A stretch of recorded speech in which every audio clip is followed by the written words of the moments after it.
At 28, I found out my marriage will never have children, and that was just the beginning.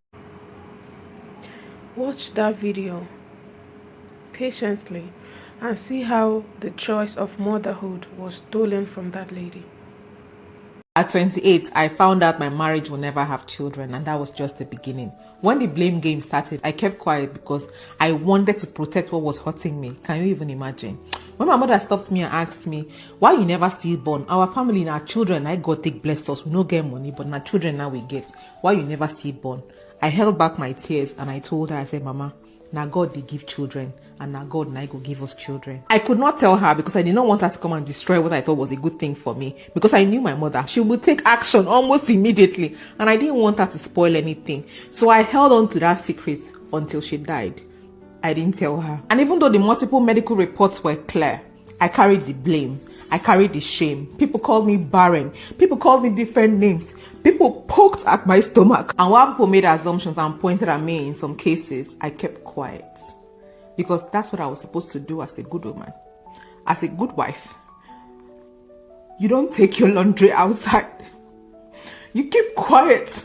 And you endure. So when his mother came into our room at 5 a.m. in the morning to confirm whether I was sleeping next to her son, I could not shout. I could not scream. But when I woke up later that day, I asked her, I said, Mommy, what happened? Why did you come into our room so early? She said, it's been 5 years old. Abi, it's not worrying you. People still don't have children. So I said to her, I said, but Mommy, I traveled all the way to Lagos so that your own doctor will assess me in front of you so you know the results. She said, nothing is wrong with her son.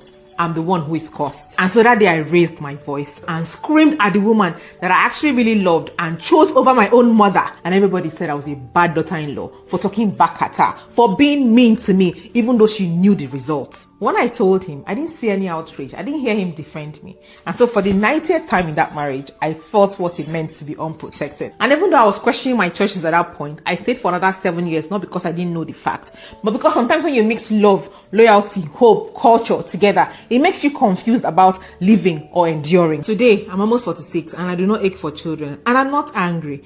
But sometimes what I mourn is not even motherhood. It's the ability to decide for myself whether I wanted children or I did not want children.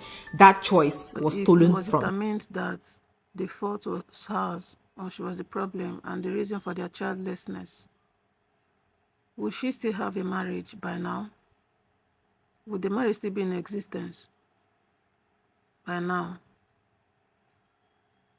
And the second question is, would the mother-in-law had allowed her to continue to be in that marriage up until now if she was the problem?